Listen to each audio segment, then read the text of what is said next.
ఆయన కొత్త పార్టీ కదా, అది కొత్త వరువుడు ఉంటుంది, అంతా కుర్రోళ్ళకి ఇస్తాడు టికెట్లు.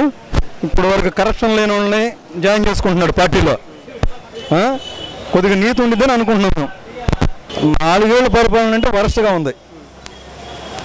అది అతనికి ఉన్నటువంటి నిబద్ధత కానీ, నెక్స్ట్ ఆయన ఇచ్చే హామీలు కానీ, ఆయనకు ఉన్న ఫాలోయింగ్ కానీ, నెక్స్ట్ అతనికి రాజకీయాలు రావాల్సిన అవసరం లేదు. యాక్చువల్గా ఓన్లీ ప్రజల కోసం వస్తున్నాడు.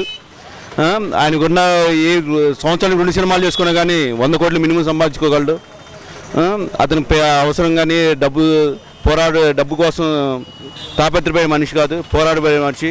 ఇవాళ రోజున ఉద్దాన సమస్య కానీ, ఫాతిమా కానీ, అగ్రికల్చర్ కానీ ఇలాంటి వాటి మీద పోరాడి ఎలాంటి పదవి లేకుండా పోరాడాడు. ఆయన 90% సక్సెస్ అయ్యాడు దాంట్లో ఒక ఇది చేసుకోవడానికి. అలాంటి వ్యక్తి మాకు సీఎం కావాలని మేము కోరుకుంటున్నాం. ఎందుకంటే ఆయనలో నిజాయితీ ఉంది, మంచితనం ఉంది. ఈ రోజుల్లో ఏదో చేద్దామని వస్తున్నారు, వాళ్ళు సంపాదించుకుంటున్నారు కానీ ప్రజలకు ఏమీ చేయట్లేదు. ప్లస్ ఒకటి పవన్ కళ్యాణ్ గారు కూడా ఎన్ని చూస్తున్నారు. ఫస్ట్ చిరంజీవి గారు వచ్చారు, ఆయన్ని మోసం చేశారు అందరూ. కానీ పవన్ కళ్యాణ్ మోసం చేయడానికి ఎవరికి దమ్ము ధైర్యం లేదు. ఎందుకంటే ఆయన మంచి పట్టుదల మనిషి. సీఎం ఏదో అవుదామని డబ్బు సంపాదించుకుంటానే కాదు, ప్రజలకి మంచి చేద్దామని వస్తున్నాడు. అలాంటి వాడిని మనం సీఎం చేసుకుందాము, అలాంటి వాడిని మనం రప్పించుకుందాం చూస్తున్నాం. జై జనసేన. పవన్ కళ్యాణ్ అంటే పవన్ కళ్యాణ్ పేదల కోసం కానీ, దళితుల కోసం కానీ ఏదైనా మంచి చేయాలని సినిమాలన్నీ వదులుకొని, దాని వచ్చే ఆదాయం కూడా వదులుకొని ప్రజల కోసం, పేదల కోసం తిరుగుతున్నాడు. కాబట్టి పవన్ కళ్యాణ్ రావాలని కోరుకుంటున్నాం. వీళ్ళందరూ మోసపోవాలి. పవన్ కళ్యాణ్ నిజాయితీపరుడు. పవన్ కళ్యాణ్ వీళ్ళందరూ రాజకీయం అంటే ఆరితేరినోళ్ళు.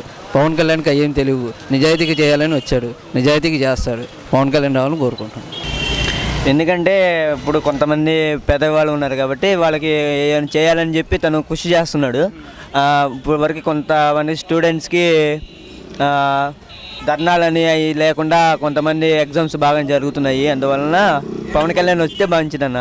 అంతవరకు సీఎం అన్న ఇప్పుడున్న పరిస్థితుల్లో ఎవరికైనా ఉండవాళ్ళు ఉన్నట్టే ఉండాలి, కానీ లేని వాళ్ళు ఎవరు పట్టించుకోవట్లేదన్న.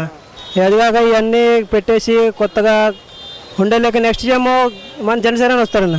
ఎందుకంటే ఆయన ఫ్యాన్స్ ఎక్కువ. అదిగాక మనం ఉన్న ఇండస్ట్రీలు బట్టి తను చిన్న లెవెల్ నుంచి పై లెవెల్ వరకు తెలుసుకున్నాడు కాబట్టి ఎక్కడి నుంచి ఎక్కడి దాకా వెళ్ళాలి ఏందనేది మొత్తం తెలుసు అన్న. పవన్ కళ్యాణ్ గారు ఒక మేలుకి పెద్ద మనిషికి న్యాయం చేస్తున్నాడు. ఇలాంటి మనిషి వస్తేనే చీమ్ అవుతాడు. ఈరోజు తెలుగుదేశం కానీ వైఎస్ఆర్ కానీ డ్రామా మాటలు చెప్పుకోవడం చేతులు లేదు. కొత్త నాయకుడు, యువకుడు, ఉద్యోగాలు ఇప్పుతాడు, 50 ఏళ్ళు అన్ని ఇప్పుతాడు. ఇలాంటి నాయకుడు ప్రజల్లో కలిస్తే అందరు కోరుకునేది ఇదే ప్రజలు. ఆయనే రేపు ఎదుర్కోకుండా ప్రతిపక్షం కానీ ఆయన ఎవరు చీమ్ చరిత్రలు ఎవరు, జగన్ కానీ చంద్రబాబు కానీ. పవన్ కళ్యాణ్ సిద్ధాంతాలు కానీ, పవన్ కళ్యాణ్ మాట్లాడటం కానీ చాలా యువతకి మంచి చేయడం కోసం పవన్ కళ్యాణ్ చాలా కృషి చేస్తున్నాడు. కొన్ని వేల కోట్లు వదిలేసి జనం కోసం పవన్ కళ్యాణ్ రోడ్ల మీదకి వచ్చి పోటీ చేస్తున్నాడు. పవన్ కళ్యాణ్ రావాలి. పని కొత్తవాడు కాబట్టి పనులు కొంచెం బాగా అవుతాయని. ఈ 4 ఏళ్ళ పరిపాలన సరిలేదు, బాగా అరెస్టం గాడిపెట్టి. ఈ వీడియో గనుక మీకు నచ్చినట్లయితే లైక్ చేయండి, షేర్ చేయండి. మరిన్ని వీడియోస్ కోసం మా ఛానల్ను సబ్స్క్రైబ్ చేయండి.